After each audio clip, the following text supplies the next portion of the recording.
Dude, you hear something? What? Hold on, bro. Oh, wait a minute. Is that the people? Oh, we got an announcement. Oh, ladies and gentlemen, another episode is brought to you by Manscaped, and they just actually called me up. I had my little earpiece in, Oh, damn. and they just exclusively just dropped this new Lawnmower 4.0. I mean, we saw the 3.0, Yeah. right? We said the 3.0 was a bad mamma jamma generational, but they just dropped the 4.0. Oh my God. And today, ladies and gentlemen, y'all are gonna get a little reveal right on air just for y'all because we care about y'all, and we know y'all care about us. And it's a whole new balls game, baby. That's what it is now. So let's just, while we over here, let's see how we turn. Does it still have the light? It has the Okay. light. We got to have the light because we're tactical. Yeah. Has the Manscaped. Apparently, I could turn the light on. Let me see if I can get this popping on camera real quick. I could turn the light off. Damn. Can I? No, I'm good. I'm good right now. Did I use it? Because I'm. No, it smells good. But ladies and gentlemen, I might bring the beard back. So if you do, just whenever you need a little trim on your trim, I got you, baby. New Manscaped Lawnmower 4.0. You definitely want to get this. And as y'all already know, man, your delicate areas, your twins, the two dangling ones, they will thank you for that. Oh, and I almost forgot, Deke. It wouldn't be a read if we didn't have a promo code, right? We don't do anything without promo codes. So with that's a demand of ours, huh? Absolutely. Use the promo code MOST. Receive up to 20% off on all of your orders along with free shipping. Love free shipping. Love promo codes. Love 20% off. So like I said, man, use the promo code MOST, and then that way you can take care of your delicate twins, baby. This last one. Yeah. Najee Harris being here in Pittsburgh. Number one, the impact that's going to have on the running game. We talked about that a little bit earlier, but more importantly, could this mean that number 7, Ben Roethlisberger's career will be extended now? Sure. Well, my I'll let you lead off, baby. I know you feel. You know my answer, but I do think there is some substance to it too. This came from Jerome Bettis, so he knows what he's talking about when it comes to football. But you have seen quarterbacks throughout NFL history. Like I'm not talking about just any quarterback, like stud quarterbacks in their career. They get that running back, or it doesn't even have to be that running back. They get that running game, and it just helps. I mean, a running game's gonna help any offense in the league. It's gonna help. Like that's just a fact. But in terms of quarterbacks that are getting up there in age, and this isn't a Peyton Manning scenario at all, where it's like he's a hindrance. No, because Peyton like physically just. That's what I mean, and I don't even remember what their running game was. They still won a Super Bowl though. Who were their running backs that year? That wasn't Melvin wasn't out there this year. Who was? I don't even remember off the top of my head. Yeah, I don't. No, they had Moreno for a little bit, but I don't know who it was. Moreno wasn't during them. Moreno I don't know who it was. Then. Yeah, for the Super Bowl, I can't remember. It wasn't CJ. It might have been. I think it was. Might have been CJ. I think it was. Yeah. Because that was before he got because he had the good run when he went to the Rams. Back that CJ was still like getting a little thicker. Yeah. All right. So what I'm thinking, I'm gonna throw out a few names here, and what happened when they got running games, and here we go. Just how I like when you got your research done like this, and baby. just how it has extended their career, and just even what it meant with the quarter. Like these seasons were their best seasons of all time, actually, when this was happening. This is what I mean, where it's not necessarily about like an aging quarterback. It's just like a running game's gonna help anyone. Yeah. But you add that these guys are all timers, could spell disaster for opposing teams. The one, Brett Favre. True.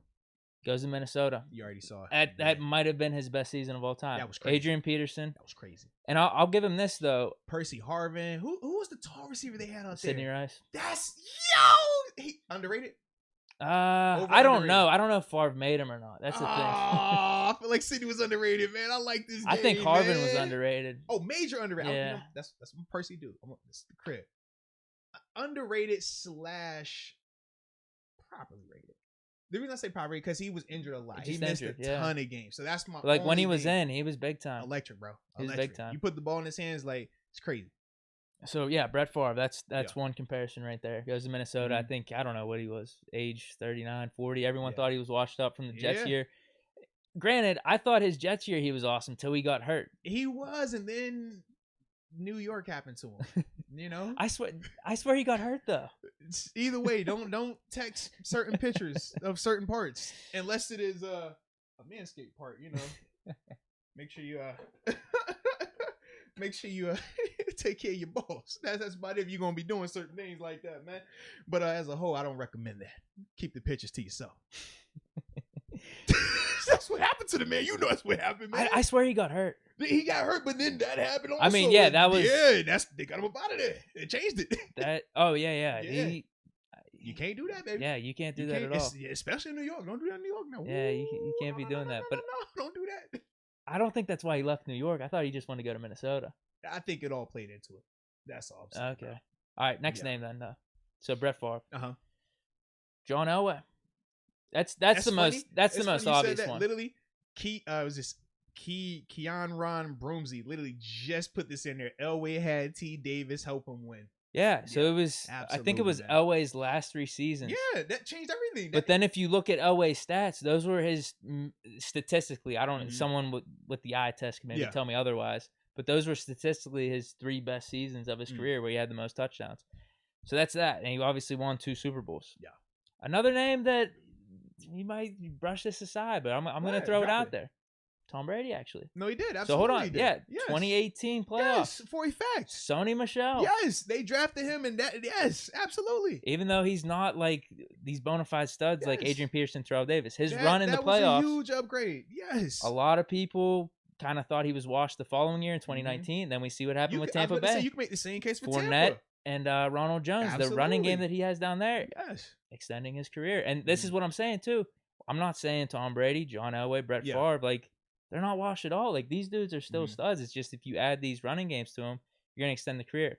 So those are the 3 names I brought up, and I think the same thing could happen with the Steelers. I wanted to ask you this because Vikesh says this. He doesn't think that Najee Harris is gonna have an impact solely because when you think about what our offense struggles with is protecting the quarterback from a passing standpoint, right? If we're going to do that, he's going to need to throw it a little bit more, right?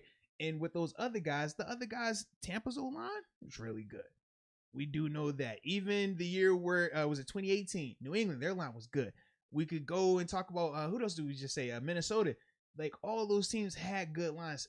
That's the part where people are having a little bit of disconnect in terms of thinking that's going to extend it because we don't know what this O-line is going to look like from a pass blocking standpoint, baby.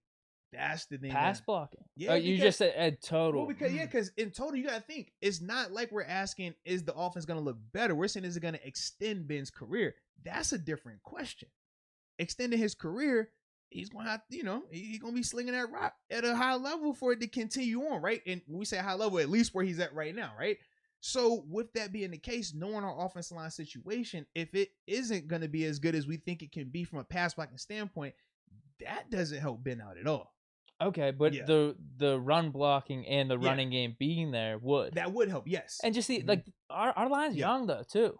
You got to consider that. If they can develop, like, if it could be better now and then continue to develop in that passing game, and where the baseline is already, it's above average in the running game, I think it could be good things going forward. The problem is this, man.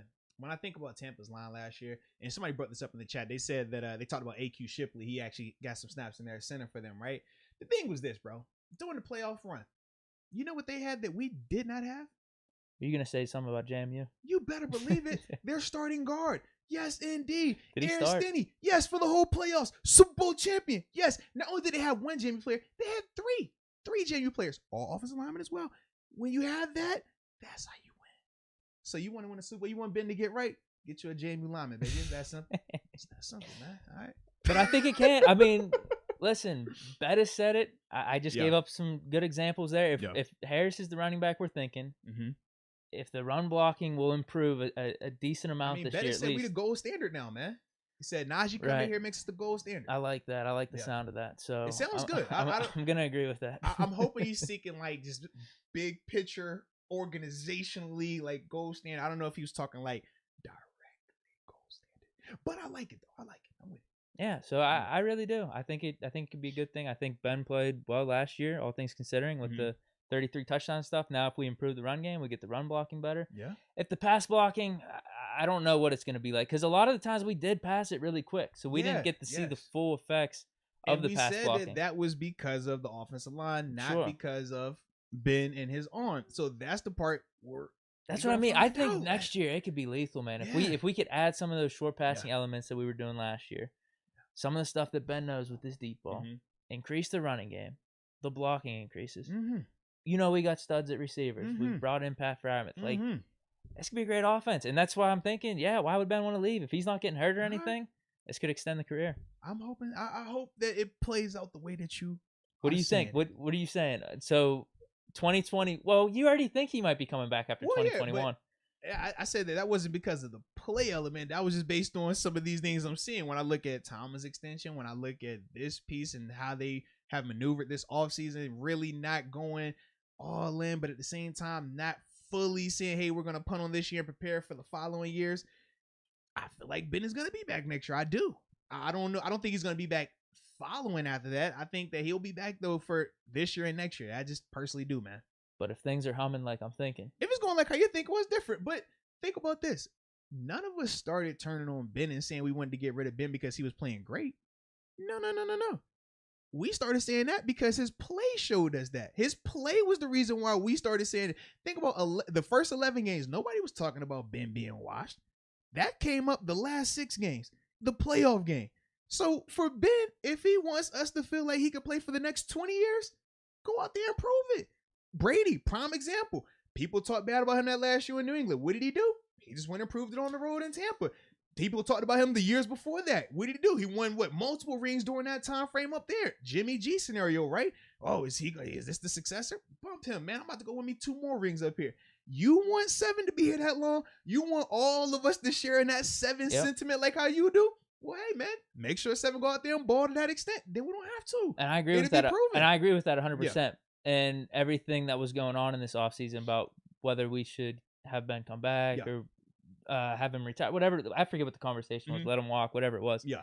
My consensus with all that stuff was like, man, there was still stuff I saw. I'm chalking some of that stuff up to just bad games. Like I thought Buffalo was a bad game. I thought Bengals was a bad game. Browns, him throwing for 500 yards proves that he still has it left in the tank. That's why you give him the other chance to do this. That's what I'm saying. That's what I'm saying. We talked about stat padding earlier, and you already admitted that Cleveland game was stat padded. So don't come here and drop this 500 yards. Talk about that as a positive. But remember, you just said it was stat padded earlier. But remember, my reasoning for saying that is, dude, not too many people could throw 500 yards. He still got it left in the tank. First year off this injury, still 33 touchdowns. Like these were all my reasons for saying like you got to give him another chance to prove this. I'm fine with that. That was my thing. I'm fine with him having another chance. I just don't like when you bring up the 500 as like this. Oh, that's the one. Just for giving him another chance this season. That's the reasoning behind it. I'm not gonna bring it up in his legacy if we're talking about that shit. Like I told you. I would hope that. Yeah, there's no because I think 70 of those yards came off like literally the final drive. No, like seriously, it did, bro. It was over at that point. 70 or 80 of those yards. And didn't he get a touchdown during that time frame too? I think so. Yeah, he dropped 4 touchdowns on him. Yeah, not too many people do that. We'll go fight. So, all right. So you're about it if it plays out. If it plays out, like I said, for me this whole time, I didn't want Ben gone until he started playing to that level. When he was playing what we saw at the end of the season, that wasn't good ball. Now, when they said that it was because of the O-line and they said it was because of the running back and they said it was because of the coordinator, we came up with all these excuses for 7. I said, all right, cool. I'm with it then. If that's the case, I will give him the benefit of the doubt that, yep, it was all 3 of these different variables and you could throw COVID and whatever else you want to throw in there. But now all those excuses are out the window. So if this season looks like how the end of last season looked, then yeah, I'm cool. We can move on. But if it looks like the beginning of the season, well, yeah, this is what we want. We already got our guy. We can keep him. It's that simple for me, man. Yeah. That's one of the things, though, in terms of like the excuses and stuff. Mm-hmm. The Washington game, I actually think a lot of those things are valid. Because like I think we missed a goal line touchdown because of our blocking running game or whatever it was. There was legitimately 8 drops in that, like first down game changing drops. McFarland, I think Deontay had one, Ebron had one. Yeah, like there were really bad ones. But I think that's when things just started to get weird because we did pass a lot. Yeah, I just don't think that loss was on Ben, but a lot of people wanted to point that. Yeah. I do think the ones you can't really, like the Bills game, like I said, and the Bengals one, like those just weren't good looks. And then Browns game, I think that was a mix of everything, but Ben didn't play a part in us, a winning formula there. I'll put it that way. I like how you said that. Colts game though, come on, man. that was a hell of a second half. I It's all good. Actually, you don't have to sell it to me, That man. was an epic second half. I'm biased. I love the guy. I just, like I said, just make once it look like I'm supposed to look in 2021, right? Once Ben caught off Finkner's mic in the second half of that Colts That's game. what it was, right? Yeah. You know? Yeah, who needs this coordinator, man? He's like boys with Finkner, so he doesn't want to make him feel bad. I just didn't know that when you have a Hall of Fame franchise GOAT quarterback that he has to only call or has to only run the play that was called. I thought that he's boys with Finkner. He wants to make him feel good. I thought it was kind of like Brady and Rodgers and all these other guys who just when you're the best, when you're not even debated top 1 or 2 in the league. I thought you just call what you want to call. That's what I thought. They were saying this year, though. Did you hear about this? That Brady was deferring to Arians on these calls. Like, they were trying to work things together here. Like, Brady wasn't just going to go full Patriot system. That's why he started to drop back more like the beginning of the season and take some sacks and make some bad throws and shit. They were just trying to get something familiar. So what were they running come playoff time, though? They were just running the ball. They were running Brady's offense. That was Brady's offense. You think? Yes. That was you would know better than me. That's Brady. Oh, actually, I'll throw Leftwich. I ain't go. Nah, we ain't gonna do that. Shout out B Leftwich. That was B Leftwich. He was making some good calls. There we go. Okay. This coordinator, give him some love, right? Yeah, sure. Give him a little love. Sure. And he's former Steeler. Once Steeler, always Steeler. That's what they say. Unless you go to Baltimore. That stuff was annoying me so much. Yeah. That stuff was annoying me so much. How they were talking about the Steeler connection down there. It's like, no, they're not the Steelers. So they are the Steelers. They're not the Steelers anymore. They're the Steelers with Brady. This is what it looks like, guys. But either way, man. Either way, it was good. It was good. So the bus has something. Hey, shout out to the bus, man.